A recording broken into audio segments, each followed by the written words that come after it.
7-year-old boy stands in the darkness of a summer night, watching the impossible happen right before his eyes. His mother lies motionless on the ground. The man who just pulled the trigger, someone he trusted completely, someone he called family. Uncle Montgomery shot my mommy. 4 words that would shatter a community and expose the brutal reality that sometimes the greatest danger comes from those closest to us. This isn't a story about strangers or random violence. This is about family bonds turned deadly, about trust betrayed in the most devastating way possible. Tonight on Trending Tragedies, we examine the case of Brea Street, a devoted mother whose life ended at the hands of her own uncle, Montgomery Davis, a man who once shared birthday celebrations with her, a man she never saw coming. If you're here for stories that matter, stories about real people facing unthinkable betrayal, make sure to smash that like button and hit subscribe. We bring you cases that deserve to be heard, voices that deserve justice, and truths that need telling. December 23, 1992, Durham, North Carolina welcomed Brea Street into the world. She grew up in the same neighborhoods, walked the same streets, and built relationships in the same community where her life would later be taken. Brea wasn't chasing headlines or living on the edge. She attended C.E. Jordan High School, then the Durham School of the Arts, a place that nurtured her creative side and gave her confidence. After graduation, she enrolled at Durham Technical Community College. No grand dreams of fame, just solid plans for a stable future. But her real transformation came with motherhood.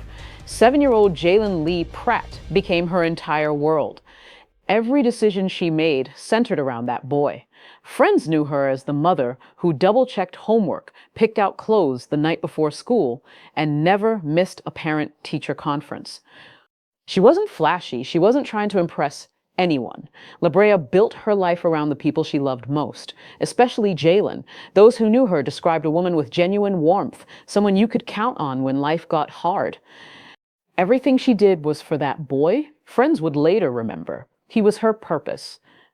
This was a woman who found joy in simple things: family dinners around the kitchen table, helping Jalen with school projects, weekend trips to the park. She protected the people in her circle fiercely, and she expected that same protection in return. That expectation would prove tragically wrong.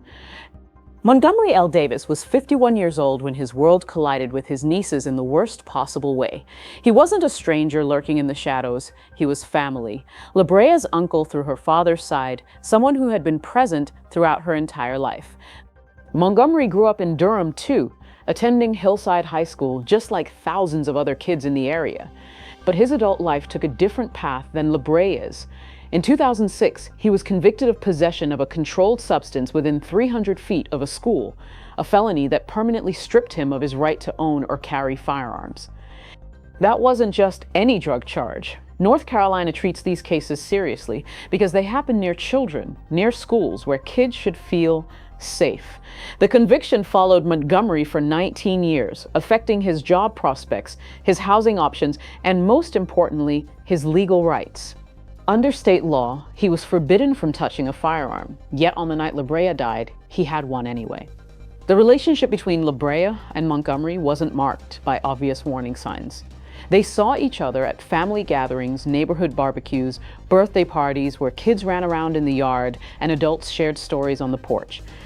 Brea's mother often called them twins, not because they were born on the same day, but because they shared the same birthday month. Family members thought it was sweet, this cosmic connection between uncle and niece. They laughed about it at family events.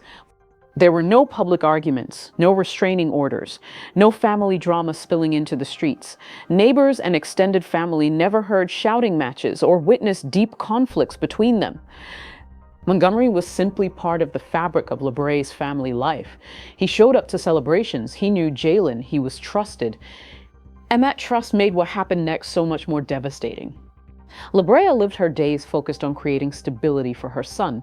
She worked, she planned, she built a small but reliable circle of people she could count on. Her world wasn't complicated or dramatic. She valued loyalty, hard work, and putting family first. She had no reason to fear the man who shared her birthday month, no reason to question someone who had been in her life since childhood, no reason to think that the next family gathering would be her last.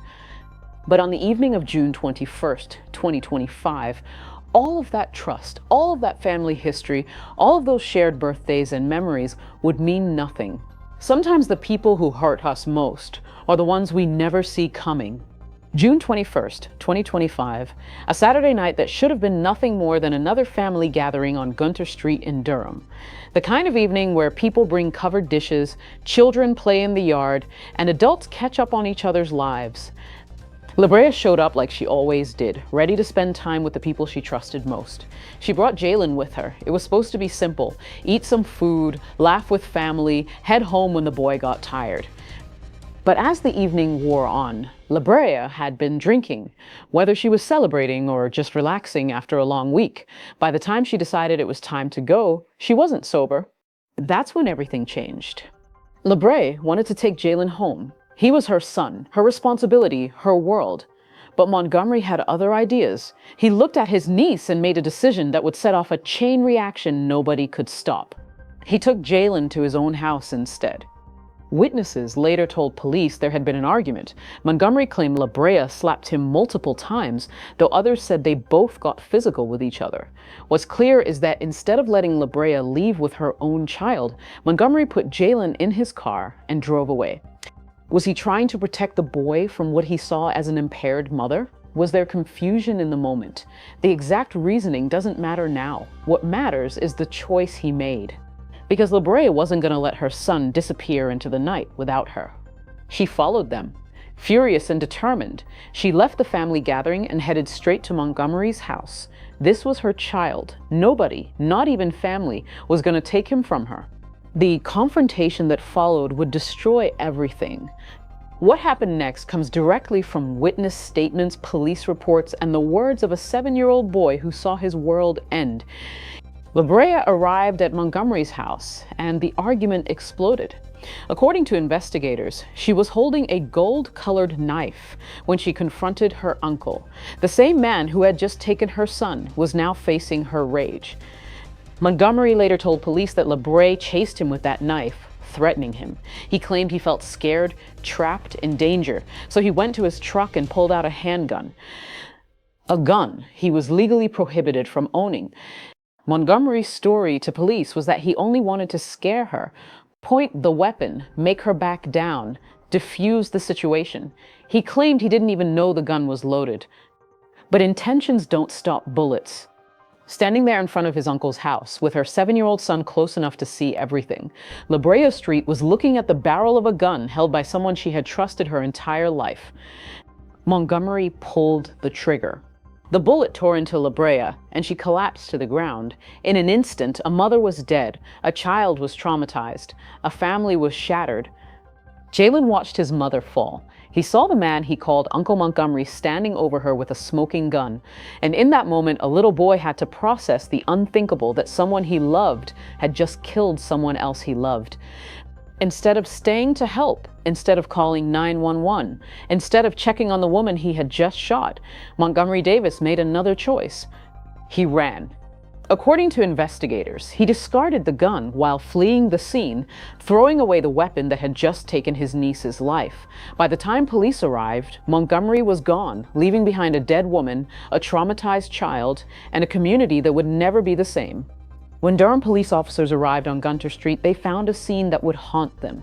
32-year-old Brea Street lay motionless on the ground, beyond any help paramedics could provide. Standing nearby was 7-year-old Jalen, still in shock from witnessing his mother's murder. The officers approached the boy gently, knowing he might be their most important witness.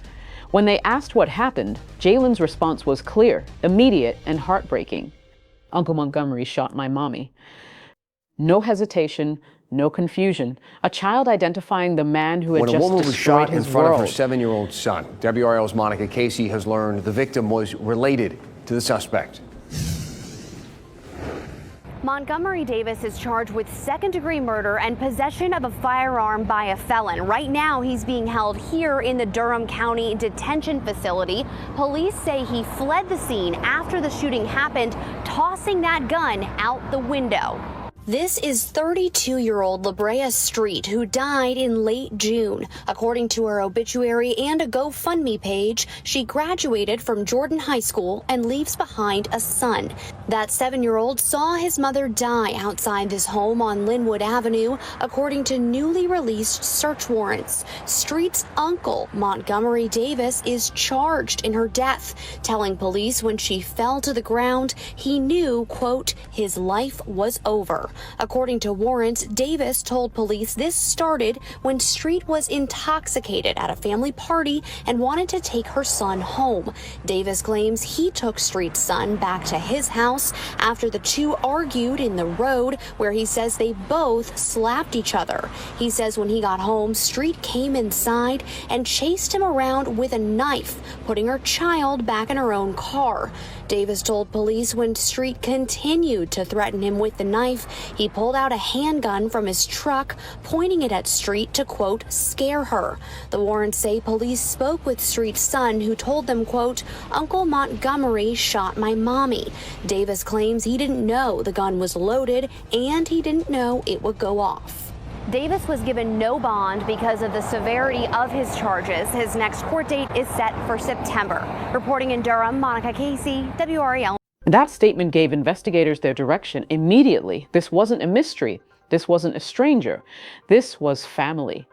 Officers secured the crime scene and began collecting evidence. Near Labrea's head, they found the gold-colored knife that witnesses said she had been carrying. Spent shell casings were photographed and bagged, telling the story of a confrontation that lasted only seconds, but changed everything forever.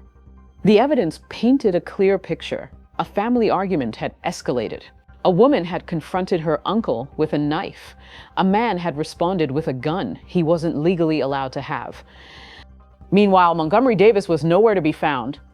It didn't take long to track him down. Based on witness statements and Jalen's identification, officers began searching for Montgomery.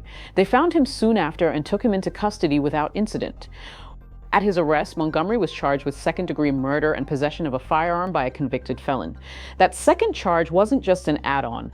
It was a reminder that Montgomery had been prohibited from carrying any weapon due to his 2006 conviction. The legal case against Montgomery Davis was straightforward but devastating. Unsealed warrants detailed exactly what investigators believed happened. A family argument over custody of Jalen had escalated into a deadly confrontation. Montgomery told investigators something that revealed the weight of what he had done. When Labraa fell to the ground, he said he knew his life was over.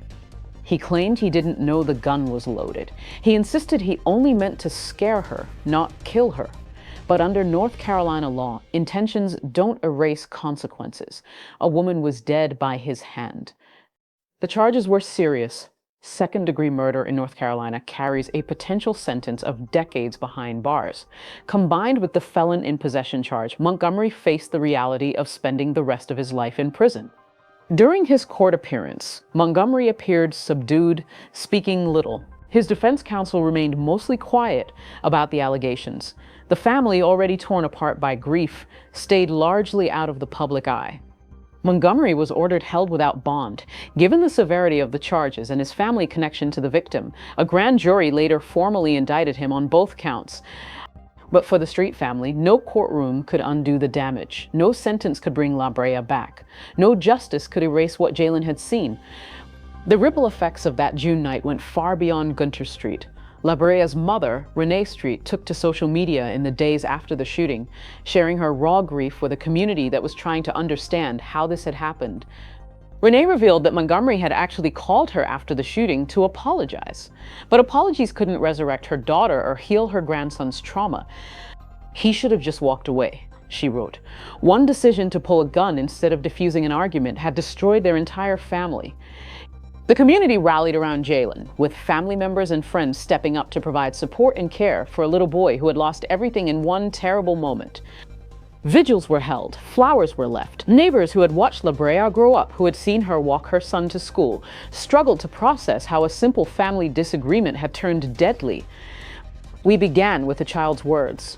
Uncle Montgomery shot my mommy, words that no 7-year-old should ever have to say. As this case moves through the courts, questions remain about what drove Montgomery Davis to pull that trigger. Why did family bonds that included shared birthdays and decades of trust end in bloodshed? For Brea Street, for Jalen, and for everyone who loved Labraa, the pain isn't just emotional, it's daily reality. A child is growing up without his mother.